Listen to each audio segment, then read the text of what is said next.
Hello there everyone and welcome back to the channel. My name is Botox Games and today I want to talk about the sequel to Super Smash Bros. Ultimate, the dream scenario for what Nintendo could do with a sequel to the biggest fighting game of all time.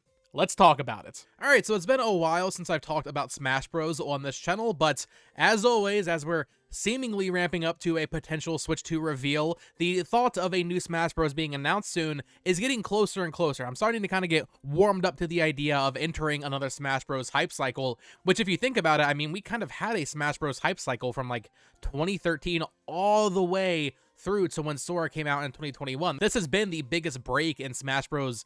For a very, very long time, and I'm starting to get kind of excited about the possibilities and the ideas that they could implement in a Smash Bros. Ultimate sequel. But I guess the major question is, like, where does Sakurai go from here? Smash Bros. Ultimate is so good. It is such a massive game. Do they try to reinvent the wheel? Do they do a soft reboot? Do they simply port the game to Switch with more content and then do more Fighters Passes? Like, what's the right move when it comes to the next Smash Bros. Entry? Now, we can kind of insinuate that the game is already in development. Last year on his YouTube channel, Sakurai said a few things that were kind of interesting. He said, quotes, "For now at least, I can't really imagine a Smash Bros. Title without me. Smash Bros. Is a massive, important title for Nintendo, so it's fair to assume there will be another one at some point, but it's going to take some work to figure out exactly how to make that happen." Now, since making that video, he has announced his kind of departure from YouTube. They're still posting videos, but he has been done filming YouTube videos for quite a while and is working on his next game. I think it'd be pretty cool if he was working on another Kid Icarus or maybe something new entirely, a new IP from Sakurai. But let's be real here. Smash Bros. Is his baby. Ultimate sold over 30 million copies. It's the best-selling fighting game ever made. Nintendo is going to want him to make Smash. He likes Smash. He loves working on Smash. He's very passionate about the franchise. He's making Smash right now. So even if he took a year or two off after Sora came out back in 2021, I think it's likely that this game is, I'm not going to say far along into development or anything, especially if it is a reboot, as we'll talk about, but I think we will see Sakurai's project, the next Smash Bros. Game, I would say within the first 3 years of the next console's life cycle. But what will they actually do with a sequel? Like I said, Smash Ultimate was so amazing and so content-filled. You know, do they bring back the third-party characters? Are they going to renegotiate those contracts and get Cloud in there again, get Sora in there again, get Terry from Fatal Fury, like all these crazy third-party characters? Are they going to get them back? Or are they going to kind of go back to basics? Maybe it's going to be a full reboot of the series where they kind of reintroduce a lot of those staple Nintendo characters with fresh movesets. We saw a little bit of that with Smash Ultimate, where they changed Link's moveset to kind of fit a little bit more in a theme with Breath of the Wild. But, like, take Mario, for example. They can do a lot more with Mario's moveset at this point, I would say. And just a lot of those earlier Smash 64 and Melee characters, I feel like, compared to the characters we got introduced in Smash Ultimate and even Smash 4, some of those movesets are so basic. So I think going back and kind of revitalizing a lot of those core Nintendo characters and giving them exciting new movesets is something that, no matter what form this game takes, even if it is a let's say, port of Smash Ultimate or a just kind of traditional sequel, I think they will still do that. I think that is something they should really do when making the successor to Smash Ultimate. But what about all the other Nintendo characters? Like, are they going to bring back all the Fire Emblem characters? I think they kind of have to. I know a lot of people have talked about this idea that, like, I mean, I just mentioned it, right? They'll go back to basics and really kind of just focus in on maybe like a 30 character, just a really strong roster. I don't think that's what Smash Bros. Is. Smash Bros. Is a celebration of not just Nintendo, but gaming as a whole now. And I don't think Sakurai, a man who is so proud of how many songs are in Smash Ultimate, I don't think there's a scenario where he says, you know what, let's go back to basics. I think this game is going to build upon Smash Ultimate. Now, it is possible that they have to cut some of the third-party characters. Maybe they can't get Sora back, right? But in terms of the first-party stuff, the characters Sakurai has full access to, I would honestly be kind of surprised if they really cut any of them. Even a character like Corrin or Robin. I feel like cutting any Nintendo characters is, like, just not a good look. Smash Bros. Ultimate is so popular because, and it's so iconic because it has so many characters. The moment you start removing first-party characters, that just feels kind of weird. Third-party, that's a whole different topic, and I think they'll probably fight to get a lot of those still in there. You know, Mega Man, Sonic, Pac-Man, those are going to be there. Even Cloud, I think, would be there.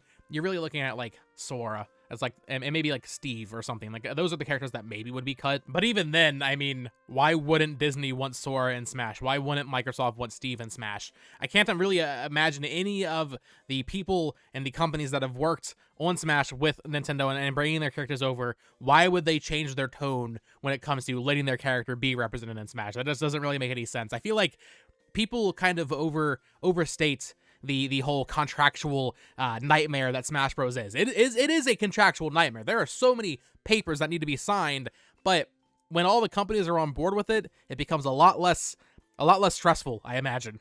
But yes, for me, I think the best thing they can do with Smash Ultimate 2, if you want to call it that, is simply build upon it. I know some people might want a full reboot, some people want characters to be cut, make it more of just a first-party celebration as opposed to a third-party and first-party celebration, but I think the best-case scenario is that they essentially just port Smash Ultimate to the Switch 2, and when I say port, I mean mechanically, right? Like I said, they'll maybe redo some of the movesets of the earlier characters that are a little bit more basic, but port the core gameplay to the Switch 2 in this new game, add in a lot more first-party characters. I hope base game, like, there's no more third-party characters. I love the third-party characters, but I think those serve better as exciting DLC reveals. I hope that the main game, the base game, really focuses in more on the first-party stuff, and then add a new single player. Maybe bring back trophies. I'm not sure if they would want to, but add something new that isn't World of Light that really helps separate this game from Smash Ultimate, at least from a single-player standpoint. I know we'll never get anything like Subspace Emissary again, and I'm fine with that, you know. I would love more cinematics of all these characters interacting, but at this point, there's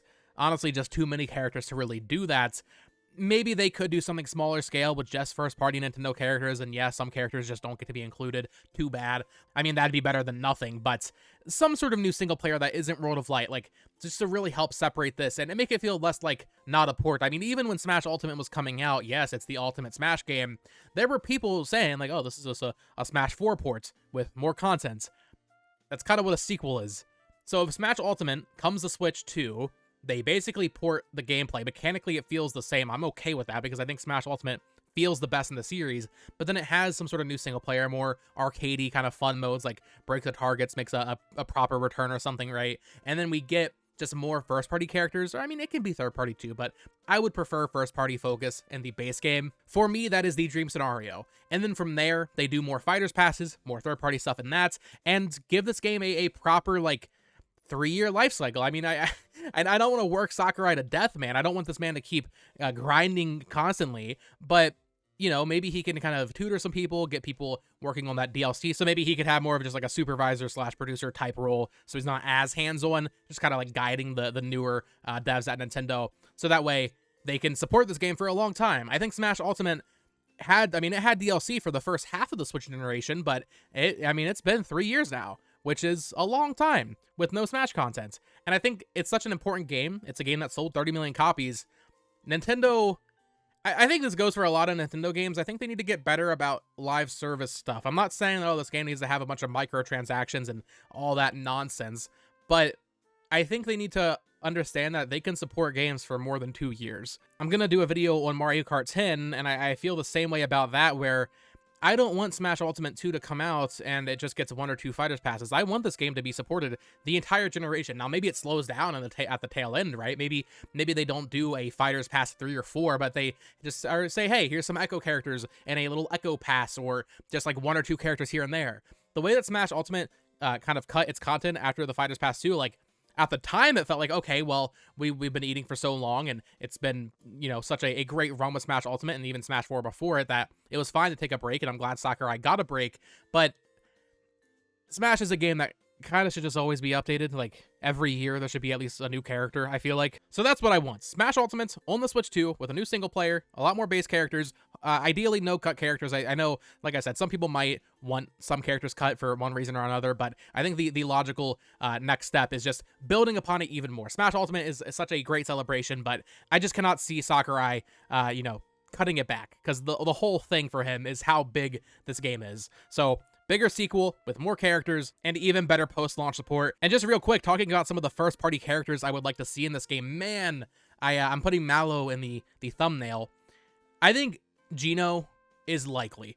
I think we will get Geno in this game, especially now that Super Mario RPG has come out. I mean, when this game had its DLC support ended with Sora, you have to think Super Mario RPG Remake was probably pretty early in development.